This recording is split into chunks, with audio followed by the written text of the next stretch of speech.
welcome to the Nethercast. I am Cyborg, joined as always by Razor, Shad, and Temp. And it is episode 61. Thank you guys for tuning in. Definitely appreciate it. If this is your first time listening to the Nethercast, check out our closed Facebook group. If you ask to join, I will approve you. And you can find it on Facebook. It's not the page where you like it, it is the group. So if you're liking something, you're in the wrong place. You got to ask to join, so you'll know you're in the correct place if that is the case. Like I said, I'll approve it then, and we have plenty of people there that discuss things every day, so it's a nice little community. We keep it fun, and no trolls or any of that nonsense. So, anyways, just thought I'd throw that out there for any new listeners. But anyways, like I said, I'm Cyborg, joined as usual by the guys. And let's go ahead and get into the stuff, because we have a bit to cover real quick. Temp, did you want to throw down your thoughts real quick on the Captain Cold or anything like that? Yeah, he looks good. Really the most important thing you mentioned last week, which is I was really sad that his air platforms are an ability that brought a tear to my eye. But I think he looks really good. I think he looks really fun. A little more, I knew in my heart of heart he's going to be a zoner, but part of me was really hoping he'd be more rushdown oriented. But I'm okay. I mean, as far as gameplay, I'm definitely open-minded using him, and yeah, I'm excited. I wish I had more to say about Bane, but really, it's just he's got command throws. Yeah. That's all I got to say about Bane. I look forward to playing him. He's Bane. The overhead's interesting. I don't think he should have an overhead, but command throws. Who else was shown off there? Flash. Thoughts on Flash real quick? Looks excellent. I like the super quite a bit, but I don't love it for the super itself. I love it for the ending. It's the ending that sells it for me. Like, all the other stuff is cool. Like, okay, time travel. That's awesome. That's clever. But when he hits Gorilla Grodd with Gorilla Grodd, I'm like, that's fucking badass. That's awesome. He hit a motherfucker with the same motherfucker. It's so badass. Yeah, I just think he looks better. I didn't play a lot of Flashes when I played IJ1, and I didn't play as Flash, so to me he might as well be a new character, and I think he looks great. He animates better than almost anyone else in the game. Yeah, very happy for Flash. All right, Shad, you missed last week as well. You want to chime in some thoughts on Flash? I don't know what all you checked out, so do you have any thoughts on those three that were revealed last week? I believe that we talked about Captain Cold last time I was here, so I don't think I particularly need to go into detail on that. Not that I think that anything else has been shown about him since then, but Flash is super. Dear God, you gotta finish that pretzel, for fuck's sake. These pretzels are making me thirsty for the beer, and the beer makes me thirsty for pretzels, and the pretzels make me thirsty for the beer. It's like a Seinfeld episode had Goziam in nightmare mode. For everyone, just finish. Because I'm sad. Finish the pretzels. I'm sad because I can't finish the pretzels. I'll never finish these pretzels. This is a got too many pretzels. I am already dead. It's like word, chomp, chomp, word, smack, chomp, word. It's like, dear God, please. I have a problem. You're killing me. Okay, well, we'll check back in with Shadaloo when he's done. Hey, no shit. Okay, I'm done. I still have a mouthful, but I'm done. Okay, I'm about to say, I can tell you have your mouth full right now just by the way you sound. But sure. I can quit anytime I want it, folks. Anytime I want it. Okay. Flash to Super is the best goddamn thing since sliced bread. There you go. Yes, it is. tremendous. I think the absolute fucking best Super NetherRealm has ever whipped up, ever. This honestly, this goes up there with like some of the best shit I've seen in Guilty Gear, Blaze Blue, the Marvel vs. Capcom series for the extravagance, the entertainment factor. It's wonderful. Just jizzing all over this thing. It's amazing. Alrighty. Those are my thoughts. Cool. I'm in complete agreement. It's good stuff. I think we all love that Super. Easily, at least in the top 3 of the game, if not the best, for sure. But yeah, it's definitely in everyone's top 3, I'd have to imagine. But let's move on. It's my number 1. And I want to point what someone said on Reddit. So, like, Flash doesn't like fucking with the timeline too bad because, bad things might happen. But he'll go and he'll slap a dinosaur with a gorilla's corpse. Still, just saying. It's fun. Pretty great. It's fine. It's fine. What could happen as a result of a dinosaur being hit in the face? Not much, I wager. It's like a guilty All right, pleasure. well, let's move on to this week's Can't be worse than Flashpoint. this week's stuff, and so let's start off with Gorilla Grodd, since that was the first one we saw during the stream. And let's lead off with Temp, because he seems to be the most hyped for Grodd. I know he's been waiting for Grodd to be shown off a bit more, since he was originally revealed, potentially going to play Grodd. So, with that said, what are your thoughts on Grodd? I really like the mobility, which, to be honest with you, I didn't know much about Grodd going into the gameplay stream. I mean, every time I watch him, he's either doing like a super, or he's just doing like vague gorilla stuff, you know. And I can't really identify that to anything like a special move or a chain combo. He's being a gorilla. But I really like the fact that he's a cancelable forward run that goes into a special. I think that's really cool. I like his long jumps. I think that's brilliant. We'll see how safe that is. But as far as I know, he can cancel that jump into any normal he wants. So I'm excited for that as well. So if he has like a big hitbox, it'll really affect the matchups, because characters who don't have such a great anti-air, they might struggle with that. And I feel like I have a lot of options. I really look forward to playing him. Yeah, I was surprised for them to say basically he doesn't really fit any sort of archetype in the game. He's kind of rushed down. He's got a commando. He's got some anti-air options, and I don't know, he had a lot of interesting stuff. He has a way to get in on his opponent if they're zoning him out, so he can put on his basically armor buff that lets him just get in real quick. He has that leap. He has the charge. He's got all sorts of fun stuff, and I like that jump over cross up, that he like jumps over their head and then can immediately mix them up with I think it was just his 2 or something. So his jumping 2, if you jump over their head, it does an overhead and it can really mix them up or cross them up, so to speak. Yeah, his air 2 is really interesting and in a good way weird. But he does this little, I don't even know, like this arm spin thing? Yeah. Because his basic 2 has like it hits front, but then it hits behind him. So if you jump over your opponent, you're gonna throw a punch front, but then you throw a punch backwards. So it's a way you can actually jump over their head, and it's still going to connect. So yeah, it looked really interesting. He had some really interesting combos and some interesting specials. We didn't get to see any of his abilities because they failed and they just for some reason messed up on applying them. But yeah, we did get to see some more armor. Were any of the armors any good for you? No, not really. I wasn't feeling the helmets. Yeah, like the weird emerald horn looked a little bit odd to me, but yeah. I mean, I think it looks good in his base form. But yeah, no, it's good that you're digging his gameplay. He does look like a lot of fun. He looks very interesting. Very mobile, like you said, for his size. All I want for gear is just to kind of bling him out. I just want to put as much gold on a gorilla as I possibly can, and then I'll be happy. There you go. Maybe you'll get like a big gold chain with a clock. I might be saved from constantly thinking of him as Optimus Primal if I could deck him out in something other than silver. It might be really the silver that does it. If he was covered in bling and like shades and one of those old-timey old man hats, then yeah. I feel like if I was going to put clothing on Gorilla Grodd, I want him to look more like Primal. No, because then it just makes me sad on a level deep down inside that there has never been and there never probably will be a good Transformers fighting game. It's just not going to happen. I think he needs a tuxedo. That would be awesome. Well, I mean, yeah. Like slightly ripped or something. Monkey's an ape. A gorilla in a monkey suit. There you go. What you did there, I see it. Dude, I want to give him like old man glasses and like a bathrobe. I think that would be fucking sick. That would be awesome. I feel like I've seen that somewhere.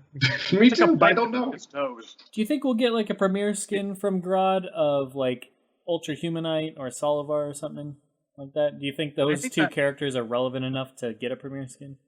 I think that those are basically your only real options. It's probably going to be Ultra Humanite. I think if we lived in a world where they decided, let's give everybody one premiere skin, that would happen, but I don't think Ultra Humanite's popular enough to merit it just for no reason. Yeah.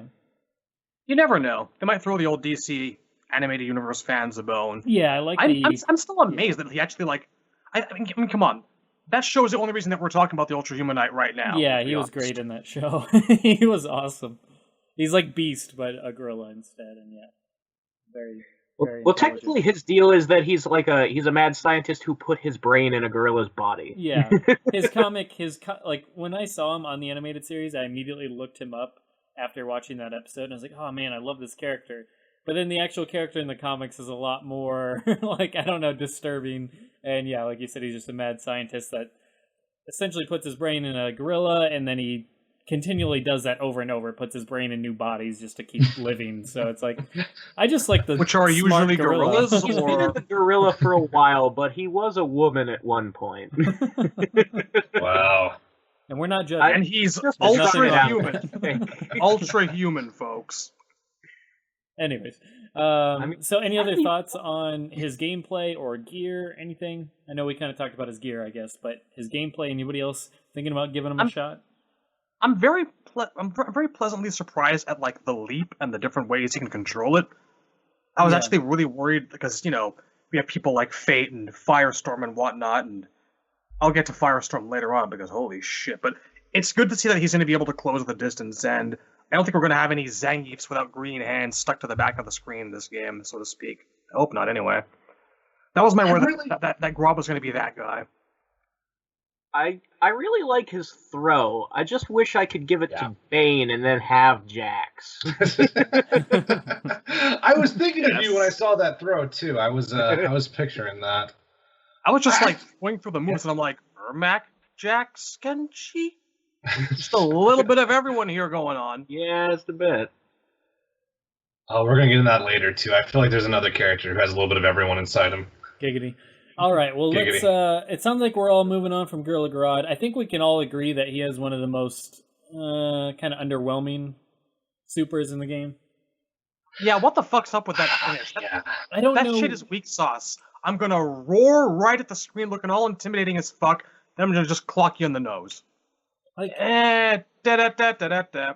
Yeah, like, don't get us wrong. We love his gameplay, and some of us love his appearance, but yeah, his super is easily the weakest part about the character. It just seems uninspired. I mean, granted, I don't know what you're going to do with the character exactly, but I don't know. I feel like if we all took 5-10 minutes to think of something, we could probably come up with something more creative than that. It just seemed like status quo 101, have him punch him a couple times, then have his opponent, like, does he even have his opponent like hit himself? I can't even remember. I know he has specials that do that, but if I'm remembering right, doesn't he just like roar at him?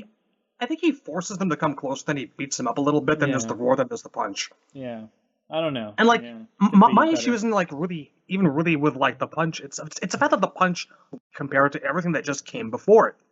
Like if he just really wound up and had a big haymaker that like knocked the guy spinning and rolling all the way back, that might make the super for me. It still would be one of my favorite ones, but it would look a hell of a lot better. It's a good start. It's just got a really weak finish. That's all. Hell, I'd take him leaping up into the air onto his opponent like you would expect him to do. Like just full-on leap way up into the air, lands on his opponent, just starts monkey pounding him over and over and over.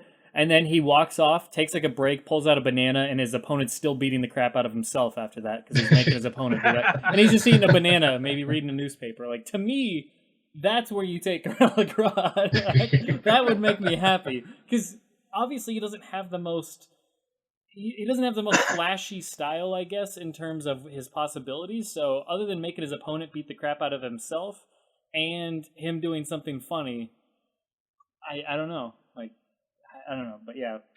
Well, you know what I would do with that? I would have, like, Gorilla Grodd just mind control him, and then the opponent just slaps one of his random gorilla subordinates, and the gorilla subordinate just gets pissed and beats the shit out of him. That would be fun to me. Something like that would be kind of cool. It plays on the psychic element, which feels really underused. I guess subdued. Yeah, I feel like for a psychic gorilla, they're really overemphasizing the gorilla and not enough of the psychic. You know? Yeah, maybe have his opponent break one of their own limbs, like. I mean, that's not out of the realm of what's in this game. We've seen, backbreakers and stuff like that. Why not have the opponent just break their own elbow or something like disturbing like that? And it's like, at least then it's effective if done right. Well, also like the whole, the whole society thing. The fact that he's sort of a self-imposed ruler. Have the opponent like kneel before him, and then like Gorilla Grodd just punches him in the face, like really humiliate the opponent, and they don't do that. There could be a bit more arrogance inherent in his character portrayal, I think, because he's an arrogant motherfucker. He's conceited. This guy is. So yeah, something like forcing them to maybe crawl on their hands and knees or kneel or do what have you before he clocks them or makes them clock themselves. That would be nice. That would be tight. What do you think of the? We almost glossed this one over here. His trait, his projectile invulnerability. Yeah. I More, did more mention along the that lines of like as yeah. in getting in on the opponent, like zoners. Yeah, he eats the damage. Like I think it's reduced damage, but I don't know. Either way, he eats the damage and he can get in. Yeah, that's pretty cool. He kind of really, really needs it. I mean, I'm glad he's got the leap, and I'm glad he's got like the temporary invulnerability. But I think just with the sheer amount of people with crazy zoning capabilities that it seems that this game is going to have, I think he's going to struggle a little bit. I don't know. Yeah. He's going to be good, but I'm worried for the guy. Well, the thing is, like, with that long jump, all he needs is a good read. Because if someone's trying to zone you out, that means they're putting themselves in a startup animation. So if he's already in the air when you're trying to snipe him down, then at the worst case scenario, you're in a block string now. With a block string, this Grodd seems very powerful to me. Interesting. That's fair. That's fair. All right. Well, let's move on. It just seemed to have kind of a slow startup, is what I was worried about. But I have no doubt. Yeah, that is true. One patch or maybe two along, we'll see how things go. It just with the speed of some of these things, like the way that Deadshot can like fire those things off. Patch one or two further down the road. It's a shame we're not getting like friendships in this game of some sort in the Injustice world, because I would love to see Gorilla Grodd have his opponent just like eat a banana, and then Grodd just kind of laughs at him or something. I don't know. Like to me, that would be great. Sick. Like his Makes opponent them just open a banana, but makes them eat the peel. Dear God. But next character, do we want to go in order, or do we want to kind of save Scarecrow for last? Because I feel like we'll have more to say about Scarecrow. You know what? I'd say let's save Scarecrow for last. I have a bit to say about him. Okay, well let's Some of jump the into positives, Firestorm. Shad, you sound like you had a lot to say about Firestorm. Why don't you lead us off with Cinder? Am I the only one who just kept on thinking that? Am I the only one who just kept on going in his mind?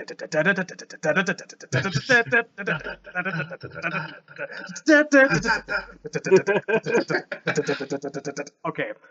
Razor, why don't you kick us off? At me. No, I'm just kidding. No, a common theme I've actually noticed about the internet, people seem to believe that like he's too ordinary fire-based, and I can agree with that to an extent, and they're upset that all of his like more radioactive power moves seem to be kind of locked behind that level 3 unlock, which takes a bit of time to get out. And I get that. I think that he's, that aside, absolutely terrifying, and and matches between him and Dr. Fate are going to be the stuff of nightmares. I really can't wait to see where they go with this, because he looks filthy. Him, Supergirl, Dr. Fate. This game is going to be just projectile wars. It's crazy. And in a way, Injustice 1 was in many ways started out as projectile wars. Zoners were very good in pre-patch Injustice. He seems to really, really be able to like just keep them away and back on a whim. And this is one of the things that I'm worried about in terms of Scarecrow. Although I know he has a teleport, but we'll get to that later. Just that, I mean, I'm impressed visually. He's certainly pretty. I love that little bit of trivia about the fact that they kind of sculpted a little tiny invisible wizard's hat of fire, and that's how I actually got the effects to work properly. Not just like that. I thought that was neat. But yeah, no, I have no complaints. I thought the super was really, really nice. We're not like Flash tier, but I think that very few things are. But the real shame of it, I think, is coming from the fact that some of these moves that get locked behind gear seem like they should really, really be part of the character from the get-go and from the outset. That's an opinion I've seen expressed here and there, and I'm very much in agreement with it. Some of his radioactive stuff, like Are you seeing the Shang Tsung low flaming skulls there? Because I am. Yeah, Yeah. God, MK11's gonna be the tits. I think I don't know. I mean, I was happy to see that he does have that one. It's sort of like Sub-Zero's ground puddle, where the EX version actually like transmutes stone all around their body, or like turns them to stone or something. That's seems to be the only actual like transmutation he has, though. Like I when you read Firestorm in the comics, he's always like turning stuff into like peanut butter or marshmallow fluff or some goofy thing just to like create obstacles, because his powers actually don't work on organic matter, so he can't like just kill someone by transforming them the way the Spectre would. But to turn the environment into shit all the time is a thing he usually does, and it's a little bit of a shame that they've mostly just boiled him down to Fireball Guy. But that said, Fireball Guy does look kind of fucking broken. He looks good. Just good? You're not afraid? Well, to me, I played Sinestro a lot in Injustice 1. He was going to be my main, but I just didn't really want to zone much. And he looks like the spiritual successor to Sinestro. I guess I'll get my thoughts out of the way. There's a simplicity about him that I like, that I feel like a lot of characters are missing. I feel like more than half the cast of Injustice 2 does everything. I feel like there's not a lot of archetypes in this game. Everyone can do a lot of shit, and some people can do a lot of shit better than other characters. But it's not. What? Temp? Temp is Are you doing his like- best impression of Firestorm, where he wows out, and he'll be back, maybe. Maybe it's taking a dump? Oh my god! I don't know. NetherRealm just shut us down. Nice. They didn't like what he was We have saying about. We have He said was, too much. That'll learn him to criticize their development style. Wait, what? Who are you? Get out of my basement! I didn't mean it! He's not exactly like Cinder! No! No! No! Well, I mean, it's just Razor and I now, so I don't feel so safe all of a sudden. It's all right. Like You'll never find me. I'm 20 floors below sea level. oh my god. Bunker. Yeah, I'm at sea level. They found me. I'm gone. One day we shall all travel in tubes. Well, that was a close shave, but I'm back now. Dusted off the hands. Did you murder them? I threatened to reveal where they're keeping John Jones, and they let me go. Oh, nice. Nice. Good move. That's, Well, good for all of us. I'll use this opportunity to chime in with my thoughts on Firestorm. There's not a whole lot, so I hope Temp hurries up. But I think he looks good, and I'm just not really too interested in the character. Fire has never really been my element, so like I'm more into ice and electricity. So if I'm going to play a character that has elemental type powers, I'm going to stick to ice or electricity, if that makes sense. So yeah, I'm not really throwing fireballs and flamethrowers, but I agree with Razor in I would like to see more transmutation from him, other than, like you said, from the ground, turning him into stone, and he has the little atomic symbols and stuff like that in his super, and he can do the thing, one of his abilities allows him to essentially wow out, as Ermac or Melina did in NKX, which are all cool, but yeah, I would like to see more variation than just guy who throws fire around. But that's just me. So I'm not really super interested, but I do like his like Psycho Crusher and those types of moves that he has. He looks like a lot of fun. I just, with all the characters that I actually want to play, I don't know if I have room for him. And I don't think he did anything that really sold me otherwise. But he looks good for what he does. So he's just not my character, I guess. I kind of feel like he'll be probably a very, very good beginner's character, and he's going to be the one that you see online all the time. He's going to be this game's Ken, is what he's going to be. And then we'll figure out whatever weaknesses and things he can't work around, and then he'll disappear after a month. Yeah. What did you guys think about his gear and all that? Well, first, I want to say, we couldn't necessarily hear the audio in the game during the stream because, the developers are talking over it and they have it turned down and stuff. But I feel like if I'm going to be seeing a lot of Firestorm, then what he needs is to be a very talkative character, like, say, Johnny Cage is. Yeah. And all the talking needs to be banter between, Jason Rush and Martin Stein. And I think that would be entertaining enough to make up for some of the gameplay shortcomings. That's Temp back at us. Are you smashing cans? I'm smashing pumpkins. Not right now. That's good. I'm Homer Simpson smiling politely. What? Simpsons reference. Anyways, what were you saying, Temp? We tried to buy some time on thoughts with Firestorm, but you were saying something about every character being the same? Yeah, I feel like every character is a hybrid. So it's cool to see like a pure zoner. Like I said, I wasn't blown away, but I don't need to be. I just kind of want to find something that I can use, and Firestorm looks perfect for what he's supposed to be. I mean, in my notes, I didn't write anything on Firestorm. I literally just wrote Firestorm, and then the next, bullet point was he's a zoner. That's all I got. That's perfect. That's all I need. I mean, to be fair, the Midway / NetherRealm development style has always been kind of to not so much have archetypes like other fighting games have, and to just give everybody, here's your fireball, here's your dash attack, here's your teleporter ground pound.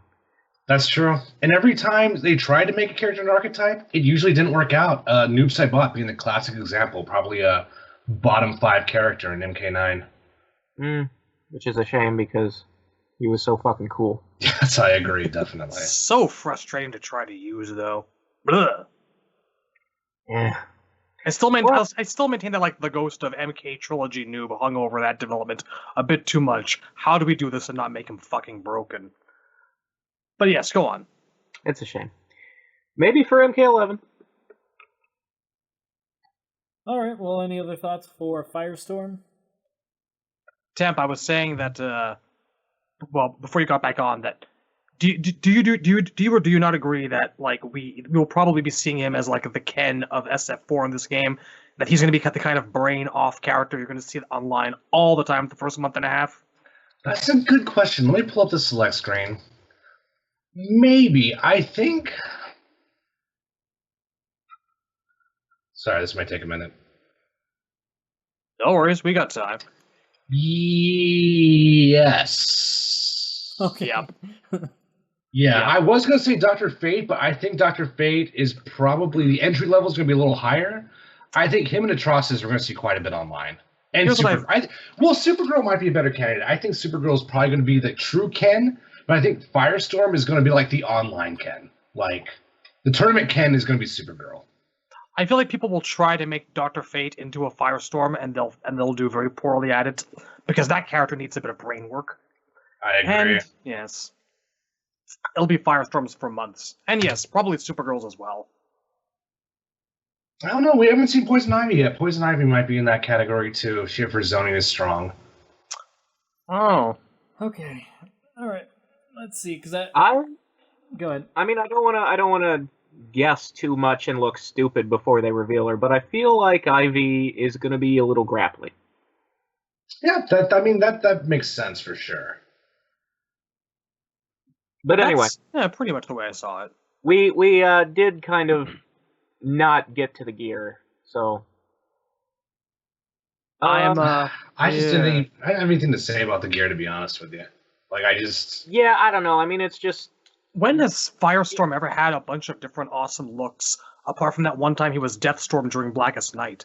Firestorm's just usually Firestorm, and I've never seen any alternate looks for him that have made me go, wow, this is a dramatic, new, and interesting take on the character. I just don't think he has, at least historically, much to work with. I mean, again, the gear we saw just armors him up, as is the typical Injustice art style, but I think the only thing that you could really do different with him that would be true to the comics, beyond his baseline, that skin-tight rubbery look, is He usually has puffy pirate sleeves. Let me Google That's that. about That it. sounds interesting. Well, those will make anything better. I want to see Grodd with some of that shit. Yeah, his clothes are usually a little more baggy. He was a 70s and 80s character, so that's kind of the aesthetic that's always stuck with him. I like it better. Like, honestly, it looks good to me.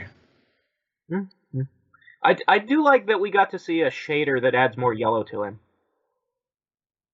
I think the bluish one was kind of nice, I suppose. I guess if you go for the non-canon palettes.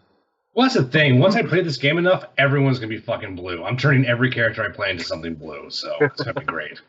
No, my beef with Firestorm is the fact that like we're saying, the cooler moves that seem to rely more on like radioactivity and whatnot and transmutation bubbles and shit in midair and Shang's looking low fireballs, that shit shouldn't be locked behind gear.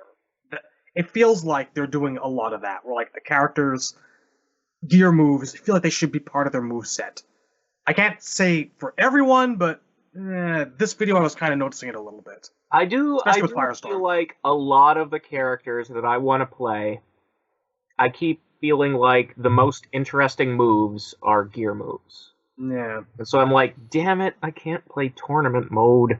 Yeah, it's gonna make it difficult because I'm gonna tell you right now, online against each other, there's gonna get to a point where our gear, our stats, we're just gonna have to find a way to make our stats as evenly as possible so we can play with abilities and not have it feel unfair.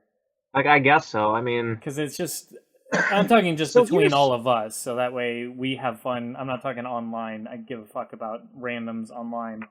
I'm just saying between us, I don't want to miss out on like 12 special moves, and I'm with you in the sense that a lot of the most interesting moves, like Captain Cold's, ice platforms and stuff like that, are abilities, and that sucks. That I sure as hell don't want to never use those moves. You're missing out on a huge part of the game by just playing the base characters. It's this weird variation on the Raiden teleportation problem from MK10. You'd expect this character to have a move like that, or that, but they don't unless X or Y condition applies. I think that they're just sort of perfecting this stuff as they get closer to MK11. So we'll have, for example, a system where Sub-Zero will always have the moves you expect him to have, like a freeze or a slide, but then you gotta choose between that ice clone or that upward ice shower or whatever have you. Which I like. This stats, I just think it's nonsense. I think something's got to give eventually. Maybe not at launch. Maybe at launch they want to push it forward as is. And I understand that they really want people to get into the stats and, spend money and do all the things and get all the gear pieces and grind that shit out for the random drops. I get that. I understand why they're not changing it right now. But something's eventually got to give where they separate stats from abilities. they may have just made a mistake of coding it such that they can't be separated. Ugh, that would just be disgusting. It would be a shame, but I just don't get that. Why force your community to do one or the other when you can have a mix online because everybody I see online, for the most part, is saying, man, they really want abilities, but they just don't like stats. And a lot of people are in that same boat of wishing that there was an option to use the abilities because they don't want to miss out on all the variations of moves that you can add to your characters, because like as we said, a lot of the most interesting moves that really change up the way the character plays and that just look really cool are locked behind gear or abilities. And if those are all turned off, you're getting, hey, your character has like 5 special moves, enjoy those and just disregard the other 12 that you could have. Like that to me, that's not fun. And like purposely saying, oh, I'm not going to use this in a game when there's so much fun to be had with those other specials, that's just not fun to me. I don't know. I like the idea of 2 of us playing Captain Cold. Say you have 2 Captain Cold mains. Our Captain Colds may have 2 completely different options in terms of abilities because we like 2 different styles. So I feel like it adds more variation and differences even if you're playing the same character as somebody else. Whereas if you play just normal tournament mode or ranked mode or however you want to call it, and it's just like, yep, we just have these 5 specials. And sometimes they're not even that interesting. The base characters aren't that interesting. It's the abilities that sometimes sell the character for me.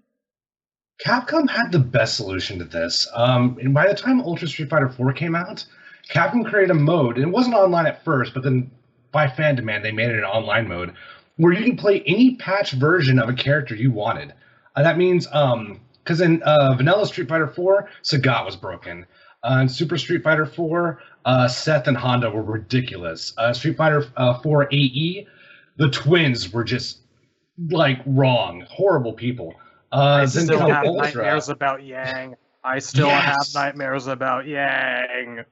What were they thinking, honestly? Like, it makes no sense, but what Capcom did is says, okay, you know what? We're going to make a mode that's just crazy. You can play any version, any patched version of the character you want. So you can pit Vanilla Sagat against broken AE Yun and Yang. And you know what? People loved it. It was great. Unfortunately, it was online only. No one used it in tournaments, so it never really took off. But at least among ourselves, we could really enjoy the game doing that. You know, we would have all our options in front of us. And that's all I asked for. I'm not asking for ranked mode to be changed in any way. I could care less, or I couldn't care less about that. I just want an option in online private matches for us to be able to turn abilities on but leave stats off. I don't understand why that's not an option. That's a simple. I think switch it's WB. I think WB just they're trying to push the gear system in a way where it incentivizes the micro side and the progression side of it. They're trying to keep players glued to the game for monetary purposes. That's the only thing I can think of. That's the only thing that makes sense to me as well. And I really hope that's not the case for the game's entire lifespan, so to speak. I really hope they change their minds on that. Agreed. I'll say this. I thought that their monetization in MKX was fair for the most part. There was nothing I felt was particularly unfairly locked behind cash money rewards or purchases. If you want to pay $20 for all that shit in the crypt, you go do it. That was a nice balance. And I have faith when they say that, my God, I can't believe I actually have faith, when they say that you're not going to be able to, you're not going to have to pay money for shit you really, really want. Premium skins, okay, I get it. I understand it. Don't really like it that much, but I've still got faith. But As long as I can turn shit blue. All right, well, let's jump into Scarecrow because there's a couple things I want to cover after him. So let's move on to Scarecrow. I'll start with my thoughts on Scarecrow. His gameplay definitely impressed me a bit more than I was expecting, though it doesn't have as many, as we talked about when we first thought of the idea of, hey, what if Scarecrow was in the game, and how fun would that be? Imagine all the mindfuck moments where you can really mess with your opponent. Sadly, there doesn't seem to be any gimmicky stuff like that, and I understand why, because obviously he's not going to be allowed in tournaments and stuff if he's just like taking away his opponent's life bar, weird little things like that, or just messing with his opponent. Not really messing with his opponent, but his player, or his opponent. I mean the player too. What were you saying? The idea is vaguely there in that when we see him in his intro, he basically looks like the Dark Knight trilogy version, and then he turns on the gas. And then you actually see when he does that move where two of him split you like a his noob command finisher. grab. Yeah. One of them is the regular crane, and that's the one that only appears and disappears when he does that move. So theoretically, you're not actually fighting Scarecrow at all the entire fight. You just think you are. You're fighting a jobber. And like Crane's just smoking his cigarette saying, "You'll never defeat me, Batman," and shit like that. Like you're flailing around in front of your face at the air or a bunch of bees while Crane's sitting back there. Excellent. Taking notes and shit. And I think that makes a lot of sense. And I like that aspect of the character. I was just looking for more really gimmicky, cheesy, just mess with your opponent type stuff. I get where you're coming from. Everybody kind of wanted the Eternal Darkness effects, but with that said, I really do like his moveset, and he has a lot of fun specials. And with all that said, he has a lot of stuff that really will intimidate his opponent. And I think ultimately that is accomplishing the goal of what Scarecrow should be. When you're facing a Scarecrow player, you should feel like, oh my god, I'm like, you should feel intimidated. You should feel scared and frightened at what's coming next, because his gameplay, like his range on so many things, his sweeping range, his back 3 or back 2, I can't remember, has like a long extended overhead with his hook, and also he's just got a lot of range. He is super good at mid-range type of warfare, and he controls that so well. And to me, that's frightening because I see elements of like a Takeda in the sense that I'm not going to know whether to block low, block high, and I'm going to be shitting my pants the whole time. Probably super frustrated, but to me, that's what Scarecrow should be, and that you should never feel safe, you should never feel comfortable or like just good about anything. You should always feel like you're on your back foot trying to keep up with him. And I think that's a really good quality for Scarecrow to have, because yes, he's not really like frightening you as like, oh, I'm so spooked right now. No, he's not really doing that. But he is making you scared as a player because of his options that he has in the game itself. And I think he has a lot of fun special moves. Some of them were abilities. I like the one that reflects the projectile back, but also sends the low projectile that goes across the screen as well. I thought that was an awesome ability, and man, how useful would that be? But he's got all sorts of crazy tactics, and I just think he looks like a lot of fun. I don't know if he's a character that I will play as, because I've never really played that kind of... I don't know, like they're not... he doesn't have really projectiles. I think they said it best in the stream that he has zoning melee, like he has melee zoning or normal zoning type of thing, where his chain or his sickle on the chain gives him a very extended reach, and that's just really fascinating to me. Like it's really cool looking. It's basically what you'd want from Scorpion with his kunai and a lot of his moves, but he has it here, in the sense of his sickle. So I think it's really effective, and I think the character's done really, really well, because we've all kind of had our thoughts on, how he looks in the game, but the most logical scenario is what we're getting. We're not getting Scarecrow running around in his suit, so to speak. We're getting a Scarecrow that's already affected his opponent with fear gas in the intro, and now he's just fucking with them. And, I'll kind of leave it there and let you guys chime in. But yeah, I think his gameplay looks like a lot of fun, and I'm super happy with the character. Just the way he moves, like the way his normal stance is and the way he moves across the screen, his normal walk, is that weird, eerie Japanese horror where he's doing like the little jet, like his body's just kind of contorting and doing these weird little things. Like all the little fine details about this character are there for me. He walks leaning backwards and bow-legged, Yeah, it's creepy. He's definitely creepy. It's kind of that the Grudge / Sadako / The Exorcist kind of influence there just a little bit. Right, exactly. And how meta would it be if he really was off smoking a cigarette while Grodd, hitting himself, thought he was making someone hit themselves, but he was just hitting himself. So one thing I really like is how even though they're affected by the fear gas, like the intro dialogues are still like regular person intro dialogues. Yeah. So in particular, I like when it's Batman, because then I can imagine that Bruce is just like, I've seen this before, come on, man. Like he sees the monster version, he's just like, it must be Tuesday. I thought it would be hilarious if like the fear gas wears off and you're fighting Fujin. I don't know, I laughed. Oh Christ. I don't know, but other thoughts, gameplay wise? I won't get into gear and stuff as well. But well, I will say I don't know if Scarecrow's the kind of character I would try out, because he seems very slow, and I suppose the developers use the word methodical, but for me, slow characters don't really feel like characters who can bring the pace down to their level. They just feel like characters who are open and unsafe more often. And maybe that's just a shortcoming of myself as a player, but there it is. I'm kind of on the same page with you there. I like the character a whole bunch. I like his moveset. Me and Temp were making comparisons to like Load and Guilty Gear a couple of weeks ago, but looking at it right now, there's not that much of that there, apart from the fact that he's got some long reach. He's kind of like Billy Kane / Geese Howard, almost kind of clusterfuck King of Fighters character in Mortal Kombat. That's the first time I've seen I think that's the first time I've seen something truly like that. And yeah, Okay. unsafe is kind of the word, I think. Because it's true that he's got that reach, but like he really does seem slow, sluggish, and it feels like he's the kind of character that you really absolutely do have to make every hit count. He is not a character who's going to be beginner friendly whatsoever, period.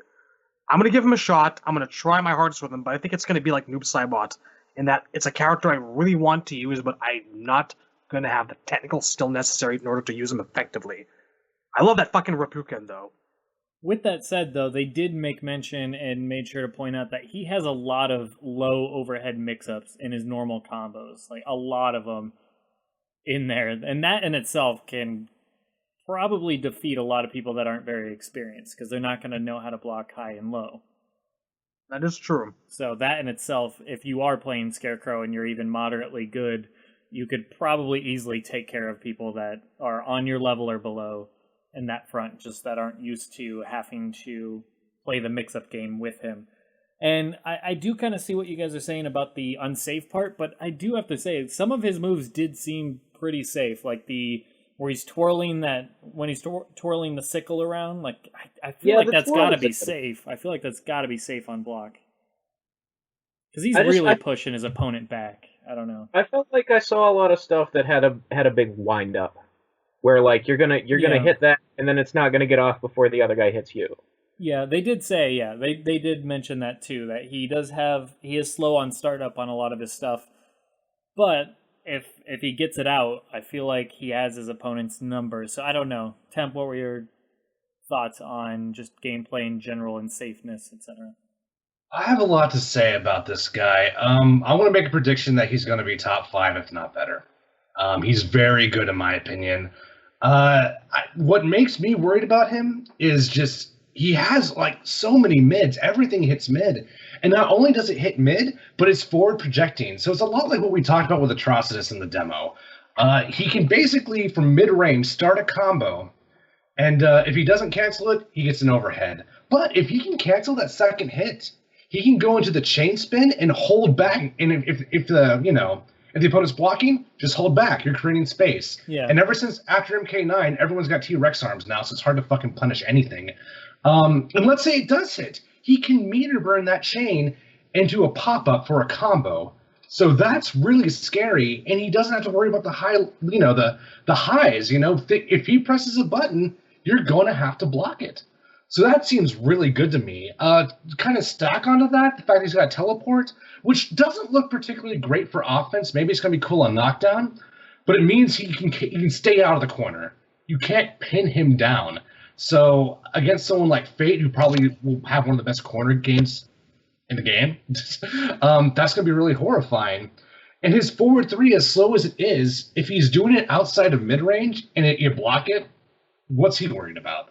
So he can, against like a Gorilla Grodd, he can do forward 3 all day. What's to stop him? I don't see anything stop him. What is Gorilla Grodd going to do? He's also got that crazy anti-air with his down 2, like his normal uppercut.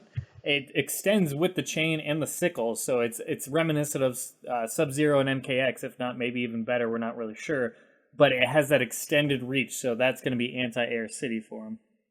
Fucking half screen sweep, half screen instantaneous looking sweep that scares me.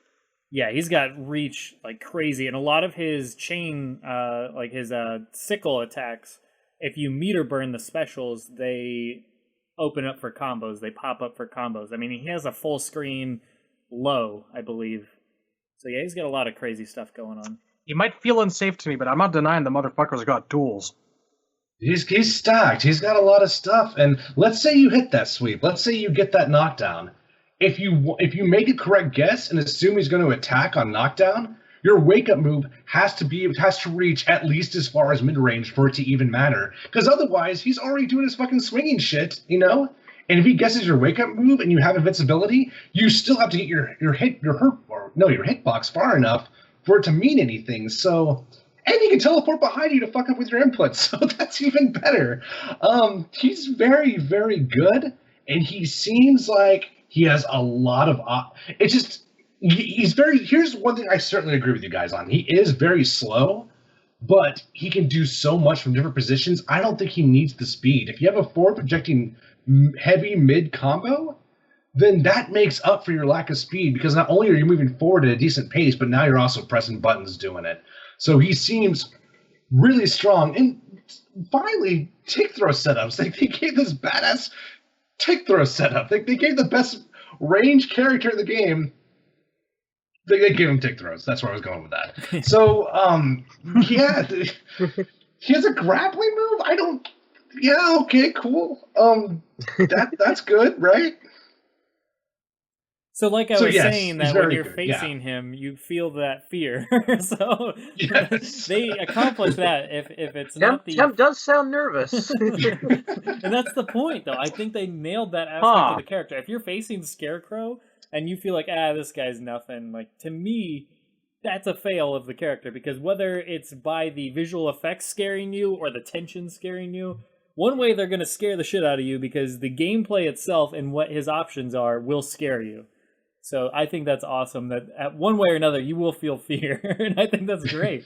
That's tremendous. Temp, knowing you're this uncomfortable subliminally gives me the motivation, the urge, and the will to find the gross, uncomfortable-looking skins, bugs crawling out of orifices, and I'm just gonna stand there, and I'm gonna get the player has left the match notification, and have all the win I need.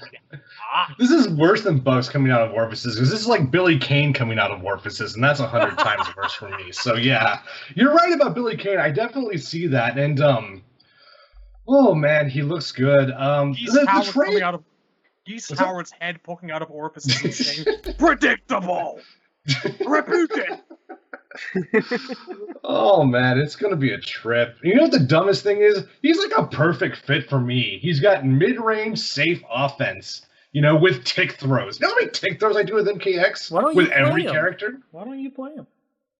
I told Redman the other night when we were playing KI that I'm going to probably try 3 characters seriously, and I'm going to reserve my 4th spot for whoever's OP. Because I really think it was a misstep to not learn Summoner Quan Chi when MKX came out, because I struggled so hard against that matchup, and I could have saved myself a lot of grief if I had just put in the work. So I might. I guess the only reason I'm not playing him is I think the mobility's not quite there. Usually mid-range characters have really good backdashes, or they have really good walk speed. Rose is my character in Street Fighter 4, so that might take some of the fun out of it, but I do think he's very strong, and I think I could have a lot of fun with him. So who knows? We'll get into the gear in a minute, but his design is still kind of 5 out of 10 for me. Still not super impressed. I think his throw sucks. I don't know. How do you guys feel about that throw? That was okay. It's all right. Yeah. It's cool. I wouldn't say it's better. great or bad, but yeah, I mean, I thought it was fine. I didn't. Yeah, fine is a word for it. Let us not forget, though, that he does have his trait, which as you're playing through the match, you can do certain, basically you're throwing up or hitting your opponent with fear gas, be it the little just burst of fear gas, or throwing up in their face kind of fear gas, or the, there's a couple other things that he does that relate to fear gas, and it basically will build up his fear gas meter, so it goes up and up and up and up. So the more you hit your opponent with it, the more it builds. And then when it's finally built, you can unleash it's kind of like a ground pound, if I got it correctly. It's a full screen ground pound. Yeah. And as soon as that's activated, he does more damage. I don't remember exactly how it works. Well, the ground pound's all he gets, but it's kind of like Black Canary's Scream. So technically you can block it, but if you're doing anything other than holding down block, you're fucked. So you have to wait for that to time out, and if you try to fight him while you're doing that, he can bust that out as long as you're not airborne. Or if you're in any animation, let's say Atrocitus tries his forward mid chain combo, bam, he's now launched for a combo because he was doing things. That was a mistake. He should not have done things. So, but I think that comes with quite a bit of work, though. I think to get that, he has to first activate it and build it, which involves either getting right up in the opponent's grill, or he has to do special moves, which I don't know how much he gets for blocked hits, so that's what I'm a little unclear on. And it does build up when he activates whatever before it's full, like the meter is actually filled up. He has that kind of reptile noxious effect where if he's close to his opponent, it also counts as fear gas on them. So yeah, there's some interesting stuff going on. That's what it reminded me of too. Stinky reptile. Yeah. Christ, God Almighty! Is there something from anyone he doesn't have? We're gonna find a fucking spinning bird kick in his fucking gear somewhere. I was even thinking that. I was like, why does this character not have a dive kick? They gave him everything else. Might as well just give him the dive kick. Hey, we haven't seen all the abilities yet. Let's not get Oh, ahead I of see you ourselves. unlocked level 38 Scarecrow. Yep, sure did. Huh. Knee press nightmare, huh? Yep, kicks and slide and everything. Okay. Why is he throwing sonic booms? Oh. Why wouldn't he? I will say, all I of would it not- delivered in, I would. and Are all of you it afraid delivered of in Sonic Robert booms? Englund's glorious sonic palette. Yeah, the fact that he plays the voice is tremendous, and I will say that it would not shock me if we got some sort of version of a Yellow Lantern Scarecrow out of this. I don't know if it'd be a premier skin or gear, because a lot of what he does could easily be turned into just, a translucent yellow for like his whole chain and sickle could be a construct. So there's a lot, like all of his crows that he can throw and all that kind of stuff. I think that could work, actually. That would be With some the sick shit. with the confirmation that that Hal is going to have like multiple light shaders, this is happening. Yeah. There is no way it's not happening. So yeah, Honestly, that would think be of badass. other characters who have been major lanterns along the way. You know what? Green Lantern, Batman could probably be in there now that they're doing this. Yeah. That's a scary. Yeah. I mean, he's already got the glowy green stuff on some of his gear. So True, yeah. But yeah, let's. I want to say about the the voice real universe- quick, though. His voice sounds... He really did a good job of Robert Englund. He did a good job of departing his voice from the Freddy character and really cleaned up his timbre. It sounds really good. It That's does. true. He's got It's a different smooth Robert whisper Englund. going on. Yeah, It's for like sure. you're not hearing Freddy Krueger, and that's a very good thing. It reminds me of when he was Riddler in the Batman a little bit. It was notably different, but I'm seeing a bit along those lines. Yeah, I I just wanted to totally say agree. crazy shit now. What's up? I can't wait for his dialogue with Superman.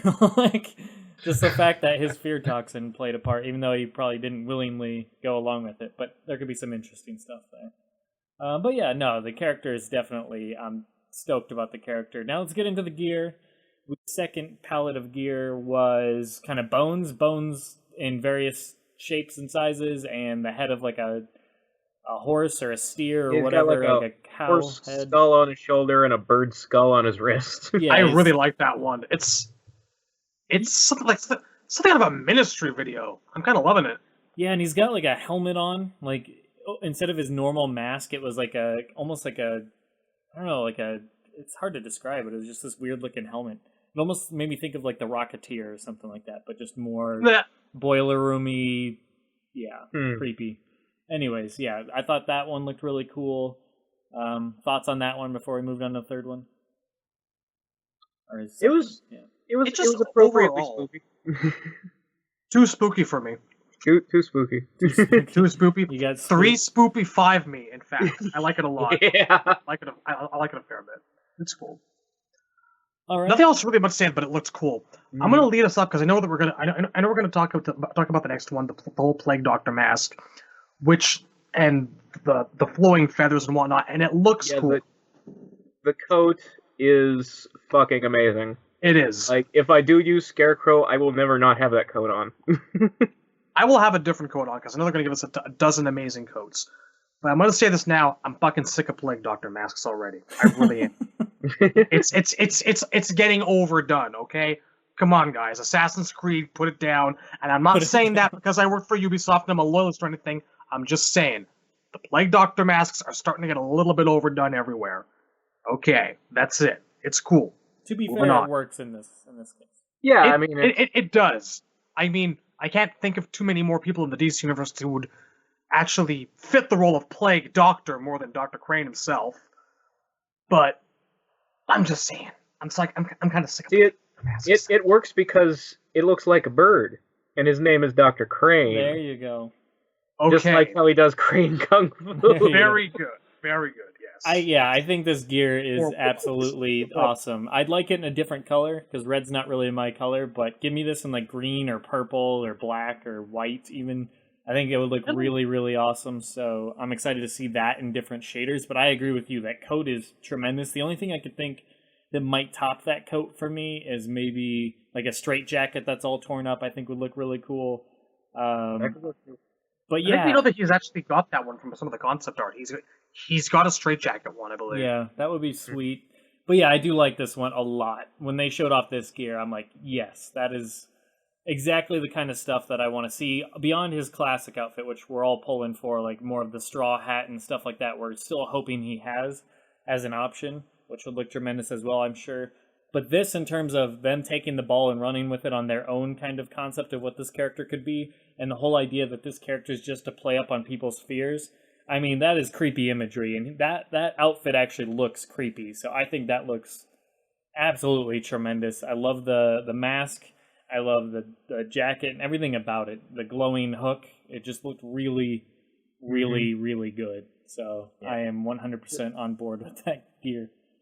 The thing I appreciated is that neither of the two sets they showed were something we'd already seen in the mobile art. Yeah.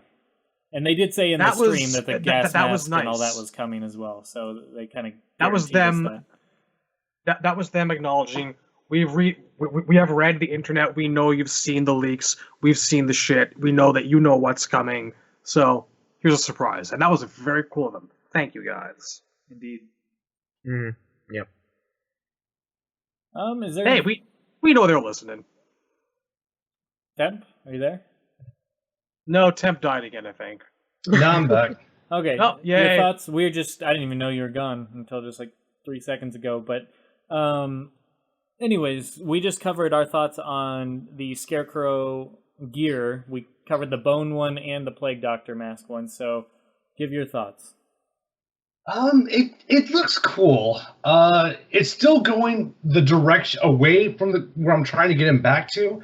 I honestly, when I saw his story mode design, I was like, perfect. That's exactly what I wanted for Scarecrow. He looks so good. I am praying to the god of Scarecrows that I can fucking use that in a match. He looks so good in story mode. The Plague Doctor looks good, but it's still not quite what I associate with the Scarecrow, you know. It's Is it genuinely too spooky for you? It's too bird. It's like, y'all were asking me like, well, what if Scarecrow had better gear? And I'm like, well, better gear could be cool if you give him, like a classic hat or something. It's like, well, what if he was a bird? I'm like, what? And that's kind of where I stand here. It looks good, like it looks really good, but it's not Scarecrow enough for me. It's spooky. Are we talking like a robin or a redbreast or a dicky bird? No, we're talking about a crane, man.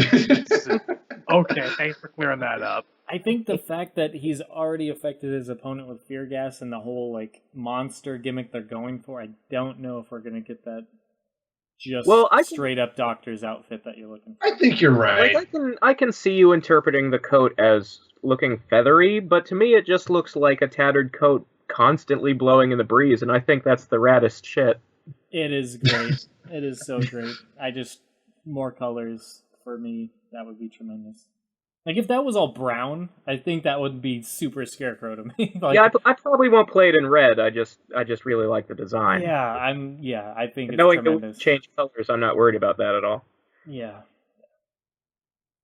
But, I mean, they even said on the stream that he's got, like, their favorite gear in the entire game, so we know we're getting the gas mask, we know we're getting a hood, we're getting several other things. We gotta get the straw hat, so I'm not worried about getting a more classic-looking Scarecrow, but it's still going to be a monster version of that, so I don't think we're getting human guy and running around doing all these crazy things. I would have been worried about not getting the hat, but then they showed us that Ollie is getting his classic Robin Hood hat, so now I'm like, they know what they're doing. All the hats.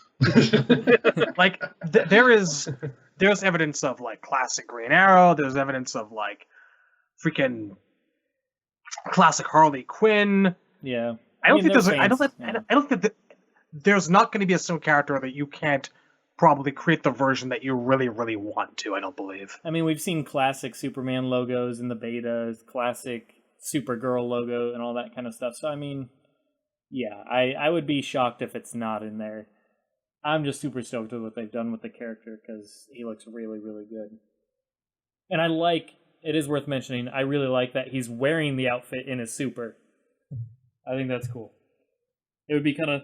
Yes, I agree. It'd be kind of lame if you're like doing a super and he's just wearing the regular outfit that he normally wears, like in his default form. So I don't know. I would think it. It's I think it looks real. I love Batman Begins Scarecrow so much, so it's definitely up my alley. It would be kind of funny if, like, when he does the super, it's the depowered. He's giant, but he's the regular guy in the lab coat. Yeah, I had that thought earlier as well. Because, I mean, they're going to give us the option to play as the normal version. So what do you think is going to happen when they actually do the command grab? We're going to, like, just see super-powered Scarecrow. We're going to get, like, 2 weird mirror Dr. Cranes for a split second there. What do you think? I don't know. I think there's creative ways you could go with it. I mean, these are the guys who were like, you know what? If it's Doomsday versus Doomsday, throw his Death and Return costume in the background. Fair enough. Good stuff. All right. Well, the other couple things they were smart enough to have in the Red Sun prison stage. If Superman's in the fight, he won't be in there. Yeah. All right. The last couple things we've kind of talked about, like who people will play the most as, and like what characters will be used the most, and so on Reddit, people actually ran polls, and I thought it'd be interesting to read off who got the top 10 and who got well, not really top 10 because that's a lot, but top 5 and bottom 5 of most played characters, as well as they did a DLC character poll at who people want the most, and you could choose. They had a huge list of characters, probably the most likely that we're going to get. And I thought these were kind of interesting. So we'll start with who people will main. The top 5. Can anybody guess the number 1 of the top 5? If you have one guess, Razor, who do you think will be the most played character? I'm getting the select screen out now. And keep in mind, I mean, this is only the top voter only got 72 votes. So, I mean, this is just a small sample of what it could be. It's not necessarily the best. But yeah, I don't know. My natural inclination to assume what casuals like would be to say Batman, but I also want to think it would be somebody new. Okay. Harley? Maybe? No. I don't. Let's say Harley. Okay, Harley's your guess, Shad. When was this poll put up? This poll was put up. Let me check. I don't know the exact date, but I want to say about a week ago. Supergirl is my guess. Actually, I can tell you when it was. It was 6 days ago, so yeah, about a week ago. Supergirl remains my guess. Okay, Supergirl's who you think people are going to play the most as, and... Yeah. Dr. Fate. Dr. Fate, okay, so those are your top... So we have Harley, Supergirl, and Fate. So the top 5 breaks down like this. Flash got 72 votes. He's number 1. Robin got 64 votes. He's number 2. Captain Cold got 63 votes. He's number 3. Scarecrow got 62 votes. He's number 4. And Poison Ivy got 59 votes. She's number 5.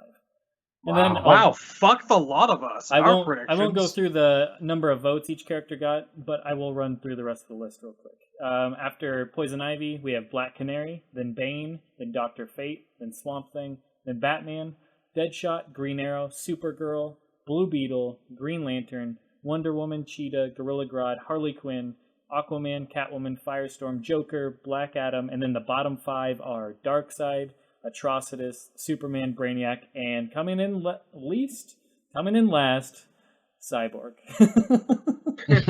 Ouch. He got 8 votes. The last place I could have called, but the rest completely blew me away.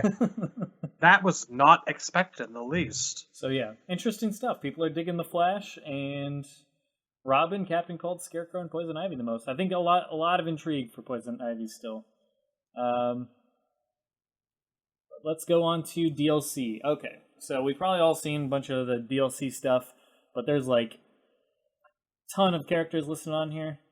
But who do you think the number 1 is? We'll just stick with that. Razor? Red Hood. Oh, Temp saying Red Hood. Razor? Oh, yeah. Yeah, I was gonna say Red Hood. It's Red Hood. Okay. Next. So number 1, Starfire. with Oh. 253 votes. 253 votes for Starfire. This poll ran a little bit differently. Is this real life? That would have been my second or third guess. I have heard a lot of voices calling for Starfire. Yeah, it's crazy.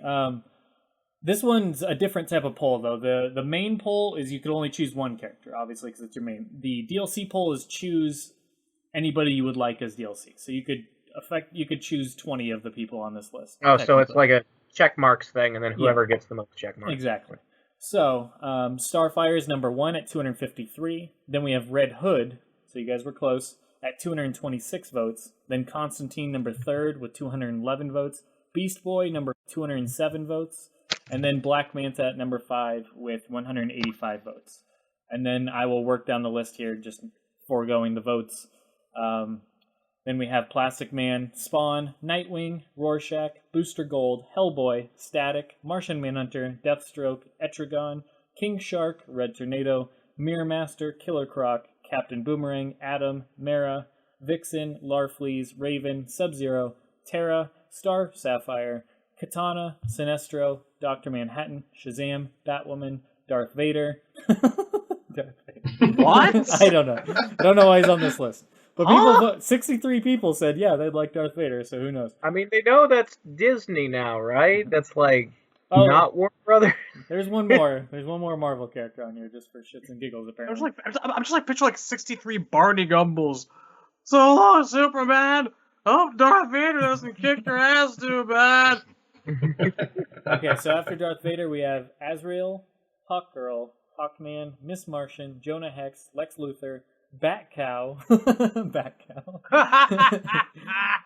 Doomsday, yes. Enchantress, the Comedian, Cersei, Ragman, Speedy, General Zod, Steppenwolf, Weather Wizard, Citizen Steel, Necron, Artemis, Anti-Monitor, Negan from The Walking Dead, Zeus. It is also not DC. Yes. Zeus, Trigon, Terminator, Jessica Cruz, Penguin, Talon, The Dark Archer, Morgan Le Fay. Stop. That's how low Penguin is? Yes. He got 26 votes, which is a total of 0.5% of the votes. Penguin is not exactly the first guy I'd think of when I'm looking for, like, fighters. Okay. Motherfucker, we've been over this. The dude knows judo. He's even under Negan? Oh my god. But he doesn't look like he knows judo. It is and sad. Negan's a wire baseball bat, so... Negan beat him by 3 votes, it is sad. So we have The Dark Archer, Morgan Le Fay, Raiden, Adam Strange, Eclipso, Melina, Chip, the Green Lantern. Damn it, Chip! I wanted you to be higher. Guardian, Talion, and then coming in last place with 13 votes. Can you guess who it is? It's an MKX character. Wait. Talion as in the guy from the Shadows of Mordor? Could be. That's the best guess I have. It's Talion. No idea. Yeah, that's... Okay. Wow. Okay, I was like, Talon from, like, the DC Comics? Okay, cool. No, the very last. That was on the list, but... Who do you think is very last from MKX? One more character from MKX. Ferritor. Jax? Raiden? Jax, Ferritor. Raiden was on the list already. Who'd you guess, Razor? Gotcha. Johnny Cage? Coming in last place with 13 votes, which is 0.25% people voted for this character, Aaron Black. I don't know why he was on the list, but... You know what? The notion that Penguin beat out Aaron Black kind of makes me happy for some reason I can't really describe. But yes, so quite the expansive list, but yeah. The usual suspects took like the top 4 or 5, or even 6 or 7, so to speak. Like I was surprised to see really none in the top 10. The top 10 were Starfire, Red Hood, Constantine, Beast Boy, Black Manta, Plastic Man, Spawn, Nightwing, Rorschach, Booster Gold. That makes sense. Yeah. I just... Negan? Really? I guess it takes all kinds, and he is big Darth right Vader. now. Adam Strange. Yeah, some odd inclusions there. Batcow. I'm only disappointed. I wish Katana got more, but I mean, what are you gonna do? She got like hang on. 20. Where was 25. Where was Batcow in that list again? Like, Batcow, was it like around the middle? Yeah, Around the middle? Bat Cow That's kind was of awesome. he got 51 votes, which is 0.99% of the people voted for him. That's pretty damned good. DC, I think we know what the people want. NRS, perk yours up. I think we want some Bat Cow action. At least make Bat Cow a stage interactable. Hear me out here. Come on. And only one female made the top 10. Really, he should be like an assist move Damien can unlock for himself. Reaches off screen. Every time. But all right. Just thought I'd share that because that was interesting. It's food for thought. It's actually kind of a bit of a relief knowing that a lot of the characters I want to play are not so high up on the list. You know, I like using characters that are not showing up all the time online, Sure. so that is kind of cool. I agree. For me. I agree with that. I don't want to main a character that everybody else is using. That's not really fun, running into the same character all the time. I was happy with Dr. Fate being 1, 2, 3, 4, 5, 6, 7, 8. Yeah, Dr. Fate being 8th on the list, Swamp Thing just right under him. Yeah. So good stuff. I suppose you gotta like take into account the fact that anyone who's actually voting Bat Cow is probably not an MK fan. Anyone who's voting is probably not a huge DC fan. And you know, the fact that there are only a couple of MK names really up on that list, like Raiden and Melina and whatnot, that Aaron still made it and a lot of people like really didn't. That's pretty good, you know? Yeah. That's just more evidence that like Aaron really kind of came into his own as a character right off the bat, and we have a new modern classic. That's really encouraging. I should clarify that these choices were predetermined. Like you're voting which ones out of the choices you'd like. Oh, so Aaron didn't win. Like put Aaron's name on it. Aaron is the least wanted character on that entire list, is what I'm saying. So if like Katana was added in there, or Scorpion, who was surprisingly not added, probably because he was in the first one, they would have obviously been higher than Aaron Black, I would imagine. But yes, with that said, interesting stuff there, and yeah, interesting just to get an idea of what people are at. Obviously, this doesn't speak for the majority by any means. I'm sure if this poll was done on like Ed Boon's Twitter, you'd get a much bigger, diverse, I'm sure, inclusions there, because especially when the hundreds of thousands that buy this game, I highly doubt, you know, Batman's probably not going to be number 10. He'll be much higher, same as Superman and stuff like that. But that would be my guess. Oh yeah, that's true. I mean, Joker, the everyman who etc. buys this game, yeah, they're going to be looking into that. They're not going to know who. Well, I guess it's hard to kind of Atrocitus might be the best example, because I can't really say like no one's going to know Captain Cold, or I can't really say, you know, no one's going to know, you know, Scarecrow. It's just they've kind of all made their way into pop culture at this point. Yeah. So I did want to say a few things about the Shattered Alliance trailer before we shut down tonight. Go for it. Well, it looks really good for one thing. I want to second that it is by far the best Shattered Alliance trailer we've gotten. Mm-hmm. Absolutely. And I was really surprised y'all didn't say more about it, but I thought Scarecrow riding an airboat was like the greatest thing ever. Like that was just awesome to me. Like it's so ridiculous. Like Concur. it's first of all, the fact that he knows how to do that is just funny to me. I mean, it's like picturing Poison Ivy operating like a forklift. It just doesn't make any. It doesn't compute. It's so crazy to me. So that was really good. Who do we think that is that gunman Deadshot on the boat with him? With I the think it's cowboy just hat? just a henchman, Yeah, it's hard to tell who that some could guy be. he hired. Yeah, I don't know. I don't know. I have no great idea there. I just think it'd be cool. What's up? Emily Quinn. Oh god, it wouldn't be badass though if he had like fear gas like trailing back from the airboat, and like all the alligators are tripping out and shit. They're all seeing like the ghost of Steve Irwin and shit. I think that would It seems like that hoverboat would be a perfect delivery method. You could just completely based Gotham. I thought the whole trailer was great. By the way, it wasn't just airboat. There was a lot of good stuff in there, and I think, God, I'm trying to reflect back on it now, but a really good showing for like Flash, for Captain Cold. Captain Cold's relationship to Flash is going to be really interesting because the regime kind of killed all his friends and his sister. So I'm wondering in my head, how are they gonna how are him and Flash gonna interact given that with that regime interaction? Yeah. Yeah, I don't know. I thought it was a really good trailer as well, and I'm like really excited for the actual story. After reading the comics and seeing this trailer, got me way more pumped for the story than I would have ever imagined. So I think it looks really good, and I'm really intrigued by the society and the role they play. I'm kind of mind blown by the fact that they were able that they allowed Deadshot to clip the Flash in the leg while he was running. That is amaze balls to me. It's awesome. Because, like, I mean, Deadshot gets a lot of credit for his firing ability and whatnot, but it's rare that you actually see him do something that's more than really impressive.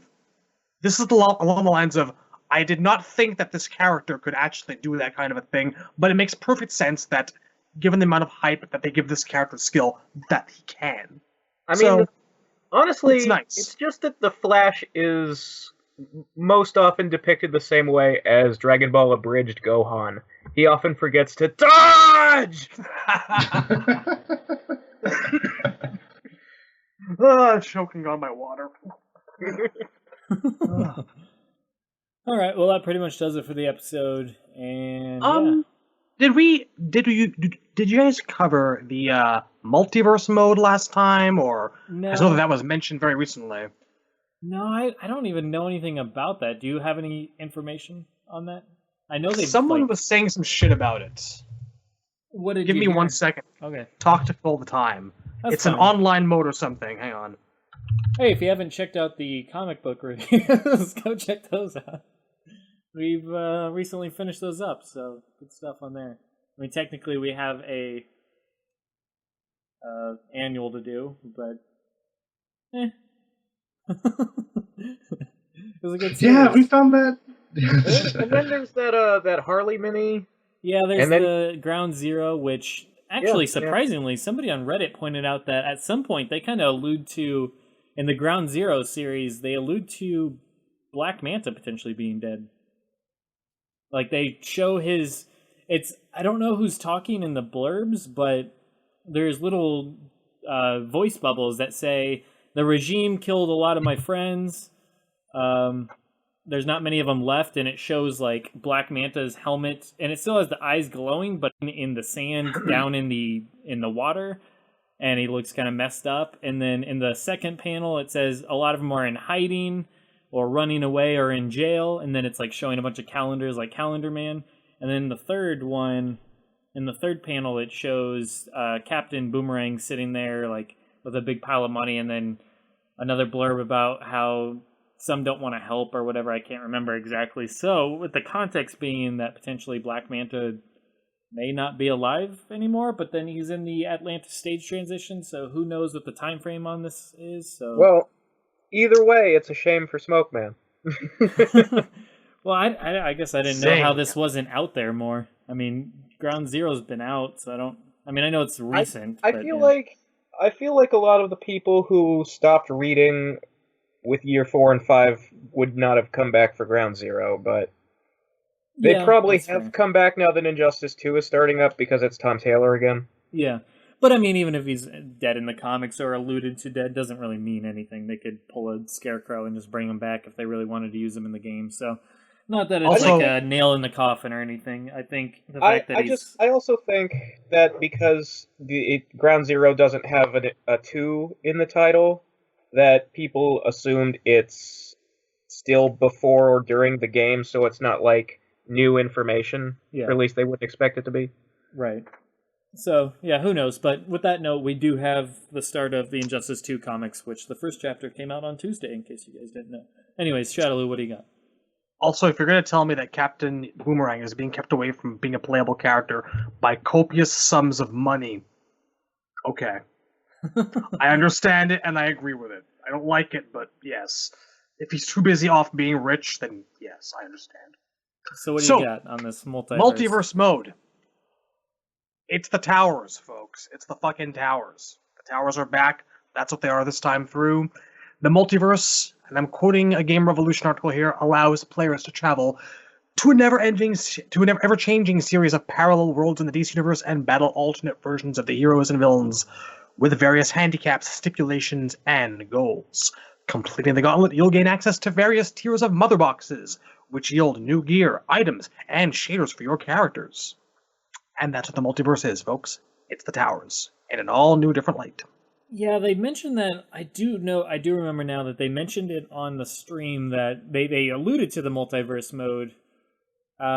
They said it's not exactly like the towers. It's supposed to be quite different, but they are towers of a sort. So maybe this article you're reading has something on that. Because, yeah, it sounds like they're doing it in a different fashion, but it will still be in kind of like a tower format. But they did make mention on the stream that it would not be the living towers as we know them. They're going to be a different way of doing them, so to speak. The article says similar to MKX's towers. Yeah. So who knows? Maybe you can like crisscross among parallel dimensions or whatnot, and maybe doing different actions will lead you to different fights.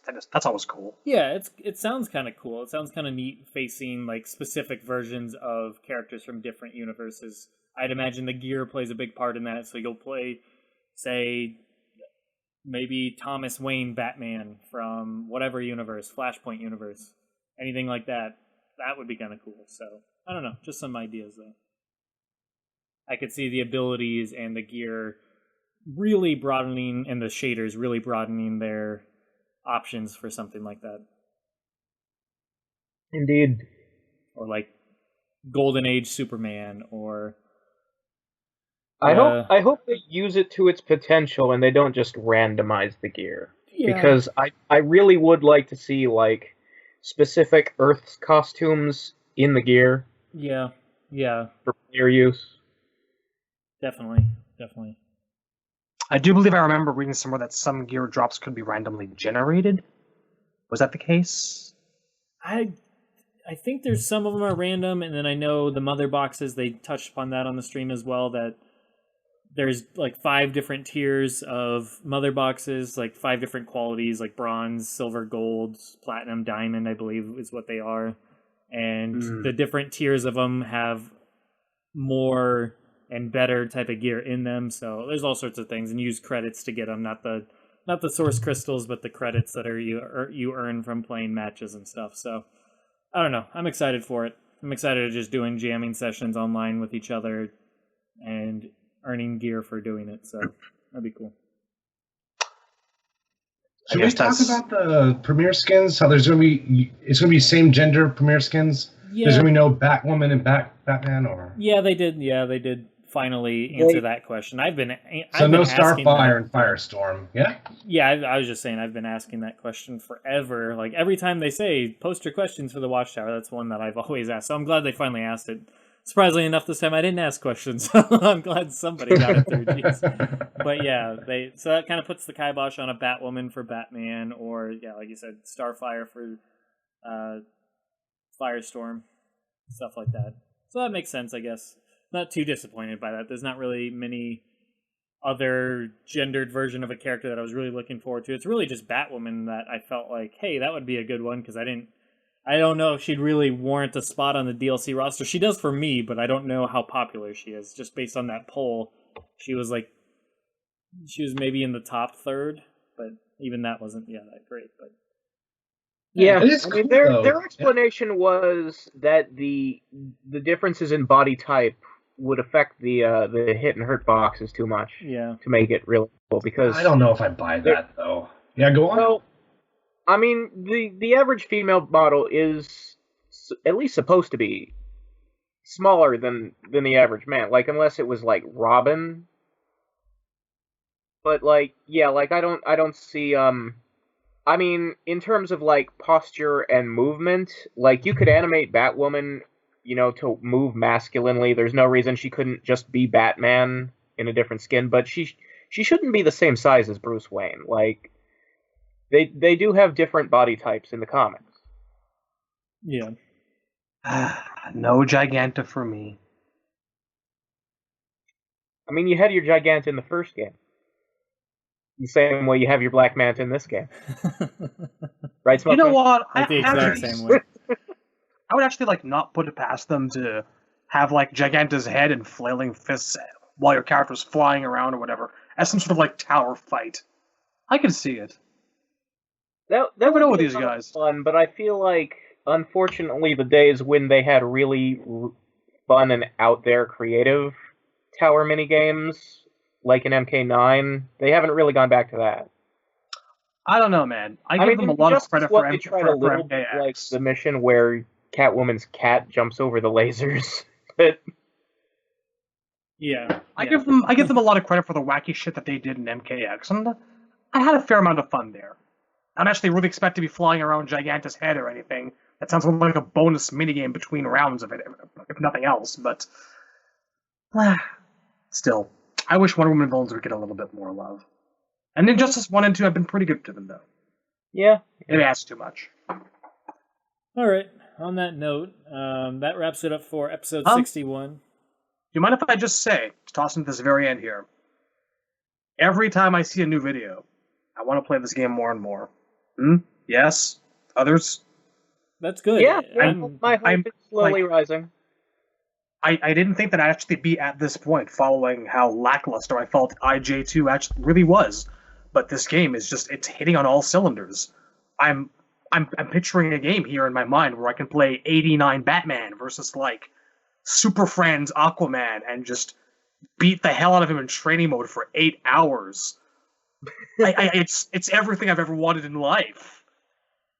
I would. There's, I'm trying to stay. it almost feels like there's no limits to what this game can possibly throw at us or offer us for like hardcore DC fans, and I'm really, really amazed by that. The pipes in my walls are making hella noise, so I had. If y'all hear that, yeah, so I was staying muted earlier. But yes, no, I absolutely agree. I definitely want to chime in on that. This game really has me excited, just on matchup possibilities. Like I think this game's gonna be much more diverse. Maybe not for the better. I think one of the problems with Injustice 1 is it was so gimmick heavy. But this game's going to be insane. I can't wait. Yes, no, I'm definitely very excited for the game now. Yeah, after the beta was kind of the thing that sealed the deal for me, because I liked Injustice 1, but going back and playing it's like, I really hope they improve it. And then going and playing the Injustice 2 beta was like, okay, this feels a lot smoother, really good. And I think I said back then, like, oh, it's still Injustice. I mean, yeah, it feels a little bit better, but not a whole lot. I don't think I gave it the credit it deserved, because when I went back and played Injustice 1 after the Injustice 2 beta, it was like night and day. I could not play Injustice 1 anymore, because it felt so clunky, so slow, and not smooth at all. When I played, I missed the Injustice 2 beta greatly, because, yeah, it's still Injustice, so you're still going to get some of that box factory in their movements, but the actual moves and everything felt really, really smooth and crisp. It still got some wackiness that Injustice has, but the characters felt so fun. I mean, I've never been more motivated to play more than one character. Just in the beta alone, I started with Blue Beetle and got used to him and had a lot of fun with him, then switched to Supergirl, had a lot of fun with her, and ultimately fell on Atrocitus, who I thought was the most fun of the three, and I did not expect that going into it at all. And the fact that I had so much fun with a character that I was not really wanting or caring to play at all just says a lot about how fun these characters really are. So I agree with you wholeheartedly. When I saw that Shattered Lines trailer, and after reading the comics, like I said, I'm super stoked for the story mode. It's a lot of fun. I'm hyped for the Injustice 2 comics, knowing the good writer is back. And the gameplay itself being the prime thing is just a lot of fun. And these character breakdowns really sell these characters more than anything. The trailers are nice, but when I see the breakdowns of what these characters can do and some of the gear they have, man, it's just, I feel like with the gear especially, we're just seeing the tip of the iceberg, but the gameplay itself is just so much fun. I've never felt more motivated to try and learn more characters, so I already have 3 or 4 at least that I really want to learn for sure, and then like 3 or 4 more that I would love to play as well if I can. So a lot of fun stuff. And I'm happy. I do want to say I'm happy because that's like a dramatic difference from where we started off coming out of MKX and getting closer to the announcement of this game. You had very little interest to play it, and you're only really going to play it because you're going to get a free copy. So the fact that now can go as far as to say you're excited more and more you see, that has me really pumped for us as a group, because I do want us all to play this together, so I'm really excited for that. I'm trying to get over like these last 6 and 7 years that I've spent looking at everything vaguely comics related and being really jaded and shit. And I try to look at this through the eyes of what I would be saying if I was maybe 10 or 12 years old. I'd be losing my fucking mind at the fact that this game exists, and I live in the area where I live now, the era that I live in now, where thank God Eddie Brock is finally fucking coming back as Venom. Holy Jesus Christ! But that's another tangent for another time. I'm with you. Like, I look back to my 10 or 12-year-old self, and I'm like, I can play Mr. fucking Freeze in a fighting game. Like, to me, it's just like, I don't know, I did not. Or Poison Ivy, or a lot of these characters. Captain Cold. I mean, did any of us really expect to be playing these characters? I'm just happy the roster is so damn fantastic, and that is a prime factor of why I'm so excited for this game. There's so many characters I was really pulling for, and even more that I didn't pull for, but now I'm really happy they made it, like a Captain Cold or Cheetah, etc., because they just look like a lot of fun. So I'm super happy. It doesn't happen so often that I say this, but I look at a game like Zelda, I look at a game like this, and I lend a little bit of credence to that statement that maybe this is the golden age of video games, despite, one company or another company closing or merging, or it's, these things happen, they change, but it's an interesting era we live in. Definitely, one way or another. Indeed. Any other closing thoughts? I definitely can't pull the... Yeah? No, I just want to say, I did catch the first issue of the Injustice 2 comic that came out this week, and it lives up to the hype. The Tom Taylor coming back is nothing to sneeze at. He brings it. Yeah, I thought it was good as well. So if you guys, I don't know what you guys are going to do when you finish the Injustice 1 comics, if you're just going to roll into, reviewing weekly the current comic, or if you're going to wait a while, or what. But we're going to do chapter by chapter, so we'll do it each week. Why, you want to get in on that? I don't know, maybe, but it depends on the time I have available, but I'll probably have plenty of time this summer. But I just wanted to let you guys know that, look forward to that. Yeah, no, I was just... Because that's something we could all get in on, because that's just a chapter, and we're not trying to play makeup of 73 issues so on a timetable. So yeah, if we want to do that like a week session, we could definitely make that happen, because I think that'd be a lot of fun. Because I've already read it, I enjoyed it as well, so it is good stuff, and I'm excited. We're closing in on a month away from this game, so Temp, you had something you want to say though? Mostly for me, I was just going back a couple of minutes ago, like the whole, oh man, when I was 12 years old, just imagine I could play as these characters. I didn't get into comics until my late 20s, so it doesn't quite work the same way for me, but I think in a way that's better, because I just finished a crap ton of Batman comics right now. I just finished Venom, I finished Catwoman's When in Rome. I'm unfortunately reading Batman Shaman, which is probably the worst comic I've ever read in my life. It's so bad. To be fair, I only said that one was on my list. I didn't tell you to read it. It's not on my list. No, I'm a completionist. I was trying to give you the essentials. Oh God, it's so bad though. Probably after the episode, I'll send you a link to some of the art, because it's awful and hilarious. But I think because of that, I can kind of cherry pick what I want to get into. Like the fact that I think Captain Cold is so cool. Well, what's my next initiative? Read all the fucking Flash comics. So I can tailor my comic interest kind of around the game, and that's really... Even the Batman animated series, I didn't watch until about 3 or 4 years ago for the first time. God, it had to be less than that. 3 years ago, I think I started watching it for the first time, and I loved it. So yeah, it's a different perspective for sure. Cool. So, what was it like under that rock in that cave on the moon? Lots of Final Fantasy VI. A ton of Final Fantasy VI. Yeah. That's a fair way to spend your time. Oh yeah, definitely. You should have said Final Fantasy IV, because it ends on the moon. Also, I was actually playing that recently.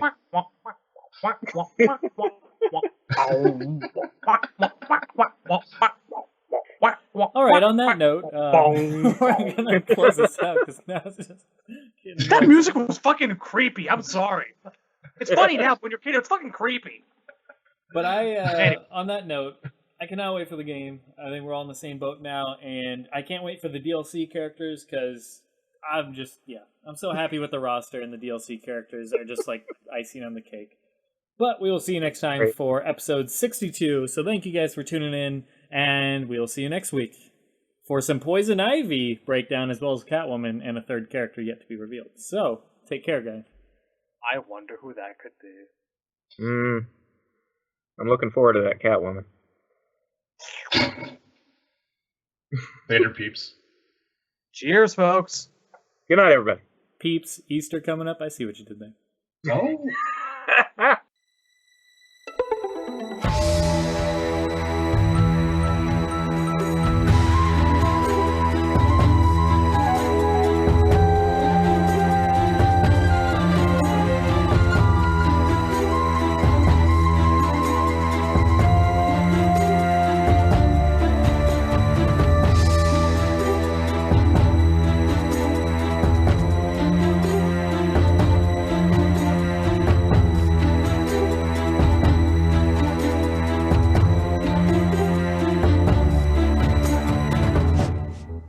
Ha ha ha ha ha!